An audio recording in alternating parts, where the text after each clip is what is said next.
청취자 여러분, 혹시 그 수백 톤의 흙을 쏟아부어서 만든 거대한 제방이 막 아무런 예고도 없이 갑자기 튜브에서 치약 뿜어져 나오듯이 양옆으로 팍 터져버리는 광경 상상해 보신 적 있나요?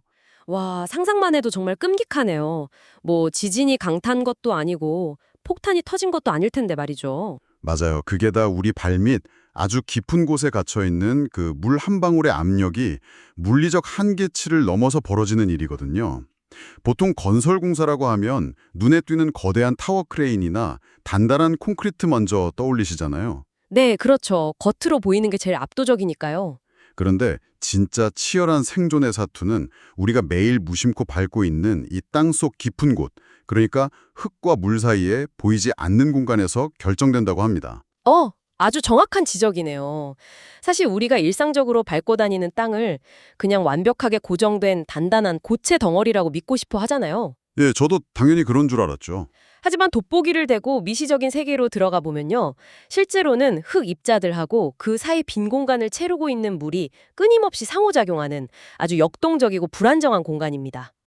그래서 오늘 우리의 심층 탐구에서는 점토 지반 위 제반 건설 시 발생하는 응력과 간극 수압의 변화를 분석한 총 14장의 슬라이드 자료를 집중적으로 해설해 보려고 합니다.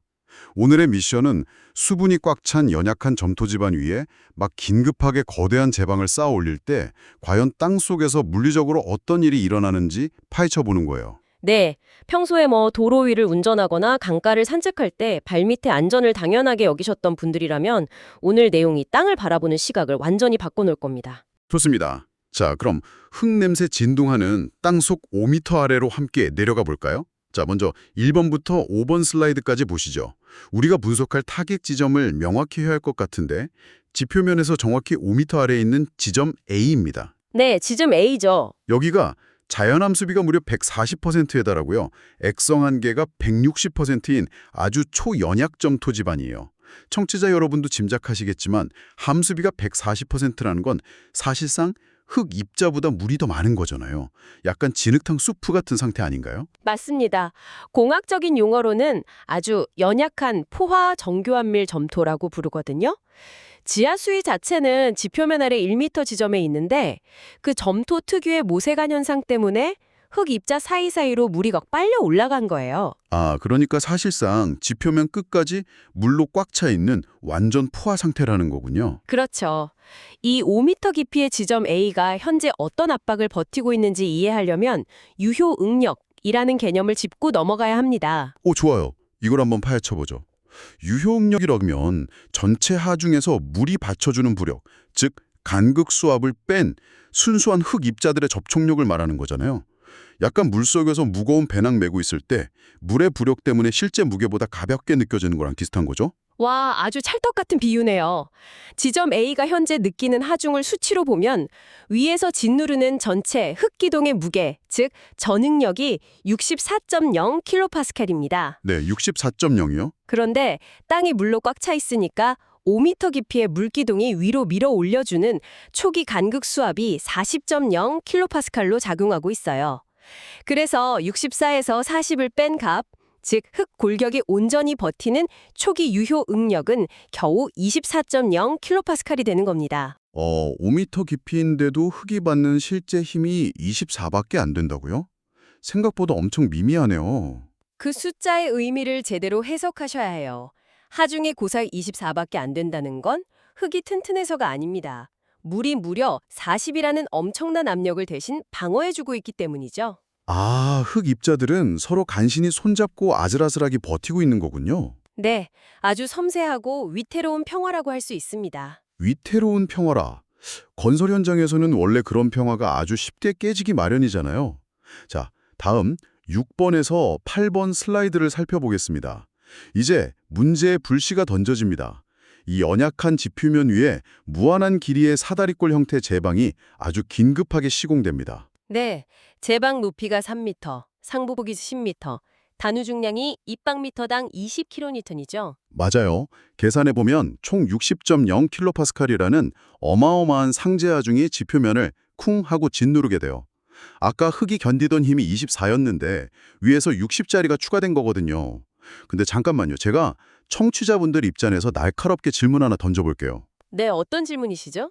지표면에서 60으로 강하게 눌렀다고 해서 5m 아래에 있는 지점 A가 그 60을 100%다 받는 건 아니잖아요? 땅속으로 퍼지면서 힘이 줄어들지 않나요? 오, 여기서 흥미로운 점은 공학에서도 바로 그 힘의 분산 원리를 가장 중요하게 다룬다는 겁니다. 깊어질수록 힘이 피라미드나 전구의 빛처럼 넓게 퍼져나가거든요. 아, 그렇죠. 퍼지면 약해지니까요. 그래서 정확히 얼마만큼 분산되어 지점 A에 도달하는가, 이걸 계산해야 하는데 이때 시각적으로 해석할 수 있게 해주는 강력한 도구가 바로 오스터버글 차트입니다. 오스터버그 차트요? 이름은 되게 멋진데 구체적으로 어떤 원리인가요? 제방처럼 사다리꼴 형태 구조물이 가하는 힘을 계산할 때 쓰는데요. 대칭 단면 분할 해석 도구라서 제방을 반으로 쪼개서 해석합니다. 아, 중심선 기준으로 반반 나누는 거군요. 네, 깊이 대비 제방 비탈면 폭의 비율, 이걸 AZ라고 하는데 0.6을 대입하고요. 상단폭 절반 비율인 BZ에 1.0을 대입합니다. 그러면 차트에서 하중 영향치라는 게 대략 0.433으로 도출됩니다. 아하, 반쪽짜리 제방이 전달하는 힘이 약 43.3%라는 거네요. 근데 우리 제방은 양쪽에 다 있으니까 이 영향치의 2배를 적용해야 완벽한 전체 하중이 되는 거잖아요. 정확합니다. 계산해보면 0.433의 2배, 원래 하중 60.0을 곱해서 지점 A에 더해지는 연지극력 증가량은 52.0kPa이 나오네요. 60으로 눌렀는데 5m 아래에서 52로 줄어들었다. 저는 막 절반 이하로 확 꺾일 줄 알았거든요. 감소폭이 생각보다 적네요. 제방의 상부폭이 10m나 되고 길이가 무한대인 거대한 띠 형태라서 그렇습니다. 하중이 옆으로 분산되려고 해도 접해서 다른 하중이 계속 짓누르고 있는 형국이거든요. 와, 무섭네요. 게다가 위에서 강하게 누르면 흙이 양옆으로 막 삐져나가려는 힘도 생길 텐데요. 맞아요. 그게 수평 응력 증가량입니다. 연직으로 누르는 52.0에 대략 3분의 1에 해당하는 17.33kPa이 지점 A를 양옆에서 압박하게 됩니다. 자, 이제 9페이지에서 11페이지의 내용을 살펴보겠습니다. 진짜 흥미로워지는 부분은 바로 여기입니다. 저희가 오프닝부터 이 긴급시공이라는 단어를 엄청 강조했잖아요. 네, 토질역학에서 이 긴급함은 비배수 조건이라는 아주 치명적인 상황을 의미하거든요. 맞아요. 청취자 여러분, 구멍이 전혀 없는 물풍선을 바닥에 놓고 발로 꽉 밟았다고 생각해 보세요. 물이 빠져나갈 시간이 전혀 없으니까 팽팽해지면서 짓눌린 힘을 내부의 물이 다 받아내잖아요. 지점 A가 딱 이렇습니다. 아주 완벽한 비유입니다. 위에서 52로 누르고 옆에서 17.33으로 조여오는데 물이 도망갈 시간이 1초도 없는 거예요. 외부 하중을 온전히 물이 부담하게 되는 거죠. 그렇죠. 이걸 더 큰 그림과 연결해보면 이렇게 갇혀버린 물이 어느 정도의 압력 상승을 겪을지 예측해야 합니다. 이때 스캠프턴 방정식이라는 마스터키가 등장하죠. 스캠프턴 방정식이요? 뭔가 복잡해 보이는데 어떤 원리로 계산되는 건가요? 크게 두 가지 요인으로 과잉간극 수압을 계산합니다. 첫째는 양옆에서 조여오는 수평 응력 17.33kPa입니다. 물은 유체라서 사방에서 압력을 동일하게 받으니까 이 수평 압박은 100% 그대로 물의 압력을 높이는 데 쓰이죠. 아, 양옆에서 17.33으로 쥐어짜니까 물의 압력도 기본적으로 17.33만큼 바로 올라가는 거군요. 그럼 두 번째 요인은요? 두 번째는 위에서 누르는 힘과 옆에서 조여오는 힘의 차이로 발생하는 전단 응력입니다.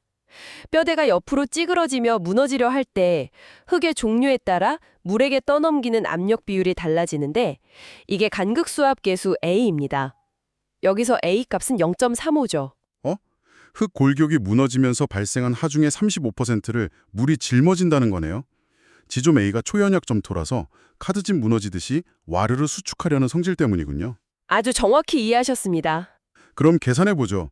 연지극력 52.0에서 수평응력 17.33을 뺀 값에 A계수 0.35를 곱하고 아까 기본으로 깔린 수평압박 17.33을 더하면 놀랍게도 새롭게 발생하는 과잉 간극수압이 무려 29.46kPa이나 급증하네요. 맞습니다. 초기 간극수압 40.0에 지금 계산한 29.46이 추가되니까 결과적으로 지표하 5m 지점의 최종 상태는 간극수압이 69.46kPa로 치솟게 되는 겁니다. 와, 수압이 70 가까이 폭발적으로 늘어났네요. 자, 마지막으로 12번부터 14번 슬라이드를 보시죠. 그래서 이게 다 무슨 의미일까요? 이 복잡한 계산이 현실에서 왜 중요한지 청취자분들께 확 와닿게 설명해 주시죠. 오프닝에서 흑입자가 견디던 초기 유효응력이 24.0이라고 했잖아요. 근데 물의 압력이 30 가까이 튀어올랐으니 흙이 지탱하는 힘의 회복이 지연되고 유효응력은 거의 제로에 가까워집니다. 이건 단순한 숫자가 아니라 생존의 문제예요. 단단한 흙이 마찰력을 잃고 끈적한 흙탕물, 그러니까 물처럼 흐물흐물해져 버린다는 거군요. 네, 그 위에는 60짜리 거대한 제방이 짓누르고 있는데 흙이 유체 상태라면 당연히 옆으로 밀려나는 측방유동이 발생하겠죠. 사면 불안정성이 극대화돼서 제방이 둥글게 푹 꺼져버리는 원호 파괴 형태로 무너질 수 있는 아주 끔찍한 시나리오입니다. 정말 등골이 다 서늘해지네요. 남해안 연약지방 같은 곳에서 이런 일이 벌어지면 진짜 대형 사고잖아요. 그럼 이 절망적인 상황을 해결할 대응 방안은 없는 건가요? 당연히 있습니다. 국가 연약지반 설계 기준에 부합하는 해결책이죠. 첫 번째는 물풍선의 안전한 배출구를 뚫어주는 것과 같은 연직 배수공법, 즉 PBD를 타설하는 겁니다. 아, 땅속에 얇은 플라스틱 배수제를 촘촘히 박아 넣어서 물이 도망갈 수 있는 고속도로를 뚫어주는 거군요. 과잉 간극 수압을 조기에 소단시켜버리는 탁월한 방법이네요. 두 번째 솔루션은 뭔가요? 두 번째는 솔루션 2로 제시된 계측 관리입니다. 땅속에 간극수압계와 지중경사계를 묻어두고 철저하게 한계 송토고를 모니터링하는 거죠. 흙을 한 번에 다 쌓지 않고 센서 수치를 보면서 위험 수위에 다가가면 시동 끄고 기다리는 거군요. 인내의 공학이네요, 정말. 맞습니다. 비배수 조건에서의 정확한 응력과 수압 모델링은 단순한 수학 계산이 아닙니다. 연약 집안 제방 붕괴를 막는 제1원칙이죠. 그렇군요. 청취자 여러분, 오늘 저희와 함께 땅속 5m 아래로 내려가 본 이 여정 어떠셨나요? 흙입자들의 뼈대와 물방울들이 구조물 하중을 두고 이렇게 숨막히는 물리적 줄다리기를 하고 있다는 사실이 정말 경이롭습니다. 네, 이것은 중요한 질문을 제기합니다. 요즘 기후변화 때문에 돌발적인 홍수가 잦아지고 세계 곳곳에서 긴급 제방 시공이 늘어나고 있잖아요. 맞아요. 뉴스에서 자주 보죠. 그렇다면 우리가 평소 안전하다고 믿고 걷고 있는 수많은 인프라 아래에도 오늘 계산해낸 것처럼 아직 빠져나가지 못한 거대한 간극수압의 시한폭탄이 조용히 숨어 있는 것은 아닐까요? 와, 생각할수록 정말 소름 돋는 동시에 우리를 지탱하는 과학의 힘에 경외감을 느끼게 되네요. 청취자 여러분, 오늘 배운 내용을 바탕으로 여러분 주변의 땅을 한번 새로운 시선으로 바라보시기 바랍니다. 저희는 다음에 더 깊이 있는 탐구로 찾아오겠습니다. 감사합니다.